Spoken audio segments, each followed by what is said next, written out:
ಕೆಲವೆಲ್ಲ ಏನೇನೋ ಹೇಳಿದಾರಲ್ಲ, ರೈತರ ಕಷ್ಟ ಸುಖ ಕೇಳಬೇಕು, ಅವ್ರ ಅಭಿಪ್ರಾಯ ಕೇಳಬೇಕು, ಅವ್ರ ಭಾವನೆ ಕೇಳಬೇಕು. What is the legal point, what is the legal point is also very important. ಬಹಳ ಜನ ಚೀಫ್ ಮಿನಿಸ್ಟರ್ಗಳು ಪಾಪ ಏನೇನೋ ಇಂಥಗಳು ತೀರ್ಮಾನವನ್ನು ಮಾಡಿ ತೊಂದರೆಗಳನ್ನು ಅನುಭವಿಸಿದ್ದಾರೆ. ನನಗೆ ಅನುಭವಿಸುತ್ತಾರಿಲ್ಲ, ಇದು ಬೇಕೋ ಬೇಡವೋ ಏನು ಲೀಗಲ್ ಪಾಯಿಂಟ್ ಇವೆಲ್ಲ ನೋಡ್ಬೇಕಲ್ಲಪ್ಪ. ನನಗೇನೋ ಅಷ್ಟು ಬುದ್ಧಿ ಇಲ್ಲ, ಅಷ್ಟು ತಿಳುವಳಿಕೆ ಇಲ್ಲ. ಅಟ್ಲೀಸ್ಟ್ 4-5 ಜನ ಚರ್ಚೆ ಮಾಡ್ಬೇಕಲ್ಲ, ನಿಮ್ಮಂಥವ್ರನ್ನು ಕೇಳಬೇಕಲ್ಲ.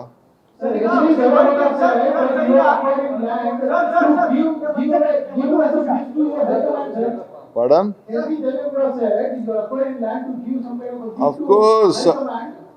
See, it is a love he has given me.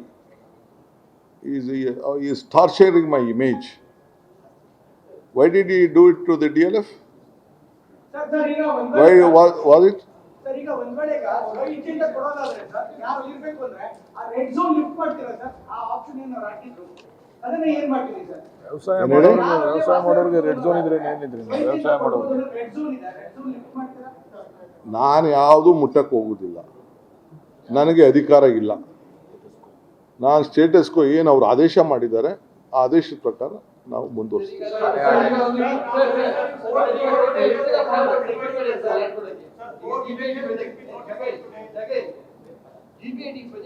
ನಾನು ನಮ್ಮ ರೈತರಿಗೆ ನಿಮ್ಮ ಬದುಕನ್ನ ನೀವು ಕಟ್ಕೊಳ್ಳಿ, ನಂದು ಯಾವ ತರದ ಅಭ್ಯಂತರ ಇಲ್ಲ.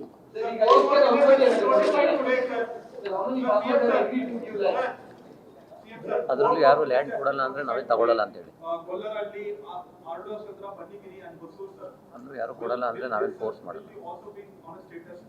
No no no no see ಯಾರು ಜಮೀನನ್ನ ಕೊಟ್ಟಿದ್ದಾರೆ ಅಲ್ಲಿ ಕೊಟ್ಟಿದ್ದಾರೆ, ಕೊಡ್ತೀನಿ ಅಂತ ಇದ್ದಾರೆ, ಕೊಡೋರು ಇದ್ದಾರೆ, ಅವ್ರು ತಗೊಂಡು ನಮ್ದು ಏನು ಬೇಕೋ ಸರ್ಕಾರದ ಯೋಜನೆ ಇದೆ, ಸರ್ಕಾರದ ಯೋಜನೆ ಮುಂದುವರಿತದೆ. Why I should stop? They have taken money, we have given money to them, notification ಆಗಿದೆ. ಆದ್ಮೇಲೆ ಅವ್ರು ದುಡ್ಡು ಖುಷಿಯಿಂದ ಬಂದು ತೆಗೆದುಕೊಂಡಿದ್ದಾರೆ. ನಮ್ಗೆ ಒಳ್ಳೆ ಚಾನ್ಸು, ಕುಮಾರಣ್ಣ ಎಲ್ಲ 25 ಲಕ್ಷ ಕೊಡ್ತೀನಿ ಅಂತ ಹೇಳಿದ್ರು, DK ಬಂದು 2.25 ಕೋಟಿ ಕೊಟ್ಟವ್ರೆ ಅಂತ ಅಂದ್ಬಿಟ್ಟು ಖುಷಿಯಿಂದ ಅವ್ರು ತೆಗೆದುಕೊಂಡಿದ್ದಾರೆ. ಅದನ್ನು ತಗೊಂಡೋದವರು ಅವ್ರು ಮಾಡಿದವರು ಸರ್ಕಾರಿ ಭೂಮಿ ಆಗೋಯ್ತು. ಆಗ ಸರ್ಕಾರ ಏನು ತೀರ್ಮಾನ ಮಾಡಬೇಕು ಮಾಡ್ತದೆ. ಕಮಿಟಿ ಅದು ಬೇರೆ, ಈಗ ಬೇರೆ ಪಾಪ ಅವ್ರದ್ದೇನಾದ್ರು ನೋವು ಕೊಡಿದ್ರೆ ಹೇಳ್ಕೊಳ್ಳಿ, ತಪ್ಪೇನಿಲ್ಲ. ಏನು ಸಿ ಹೌ ಕ್ಯಾನ್ ನಾನು ಯಾಕಪ್ಪ ಇದನ್ನ ಡಿನೋಟಿಫೈ ಮತ್ತೊಂದಕ್ಕೆಲ್ಲ ಯಾಕೆ ಹೋಗ್ಲಿ ನಾನು? ಅವಕ್ಕೇನೆ ಈಗ ಎಷ್ಟೋ ಜನ ಈಗ 75% ಈಗ ಒಂದೇ ಹಳ್ಳಿಲಿ ಈಗ ಆಲ್ರೆಡಿ 75% ತೆಗೆದುಕೊಂಡಿದ್ದಾರೆ, ಕೆಲವು ಕಡೆ 50% ತೆಗೆದುಕೊಂಡಿದ್ದಾರೆ. ಈ ನೋಟಿಫಿಕೇಶನ್ ಆದಮೇಲೆ ಮುಂದಕ್ಕೆ ತೊಗೊಂಡು ಹೋಗ್ಬೋದು. ಕೆಲವು 60% ತೊಗೊಂಡಿದ್ದಾರೆ. ಅದನ್ನು ನಾನು ಬಿಟ್ಬಿಟ್ಟು ದುಡ್ಡು ಅವ್ರು ಈಸ್ಕೊಬಿಟ್ಟು ಆದಮೇಲೆ ಕೊನೆಗೆ ವ್ಯವಸಾಯ ಮಾಡಕ್ಕೆ ಬಿಡೋಕ್ಕಾಗ್ತದಾ? ರಿಪೋರ್ಟ್ ಬಂದು ತೀರ್ಮಾನ ಮಾಡ್ತೀವಿ ಅಂತ ಹೇಳಿ ರಿಪೋರ್ಟ್ ಬರೋ ತನಕ ಯಾರು ಏನು ಮಾತಾಡೋದು ಬೇಡ ಅಂತ ಹೇಳಿ.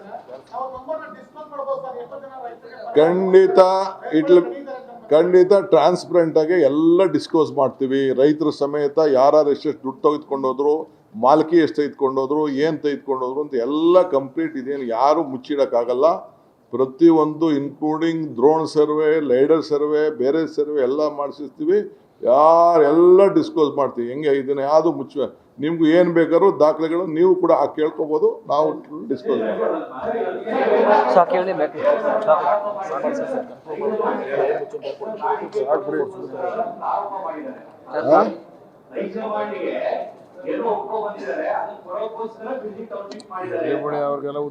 ಅವಕ್ಕೆಲ್ಲ ನಾನು ಉತ್ತರ ಕೊಡಕ್ ಹೋಗಕ್ ಇಷ್ಟ ಇಲ್ಲ. ಅವರು ನಿಮ್ ಕೈಲಿ 2006 ಮಾಡಿದ್, ನೀವು ಮಾಡಿದ್ದು ಇದು. ನಮ್ಗೆ ನಾವು ಅವಶ್ಯಕತೆ ಇಲ್ಲ. ನೀವು ಯಾರು ಕೊಟ್ಟಿದ್ರಿ ಆಗ? ನಿಮ್ ಯಾವ ಹೈಕಮಾಂಡ್ ನೀವು ಕೊಟ್ಟಿದ್ರಿ? ಪಟ್ಟಿ ಬೇಕಾ? ಎಲ್ಲೆಲ್ಲಿ ಇತ್ತು ಬಂದಾಗಿಂದ ಹಿಡಿದು ಯಾವ ವರ್ಷದಲ್ಲಿ ಏನೇನಾಯ್ತು, ಎಲ್ಲಿ ಜಮೀನು ತಗೊಂಡ್ರು, ಎಷ್ಟಕ್ಕೆ ಏನಾಯ್ತು ಅಂತ ಎಲ್ಲ ಅದೆಲ್ಲ ನನಗೆ ದಯವಿಟ್ಟು ನನ್ನ ಕೆಣಕಕ್ಕೆ ಹೋಗಬೇಡಿ ಅಷ್ಟೇ. ನಾನು ಲೆಟ್ ಫಾರ್ಮರ್ಸ್ ಪಾಪ ಅವ್ರ ಬದುಕು ಅವ್ರು ಕಟ್ಕೊಳ್ಳಿ, ಸರ್ಕಾರ ಕೊಡೋರು ಕೊಟ್ಕೊಳ್ಳಿ. ಕುಮಾರಣ್ಣ ರೆಡ್ ಝೋನಲ್ಲಿ ಇಡು ಅಂತ ಹೇಳಿದ್ದಾರೆ, ಅದನ್ನ ಮುಂದುವರಿಸ್ತೀನಿ ಅಷ್ಟೇ.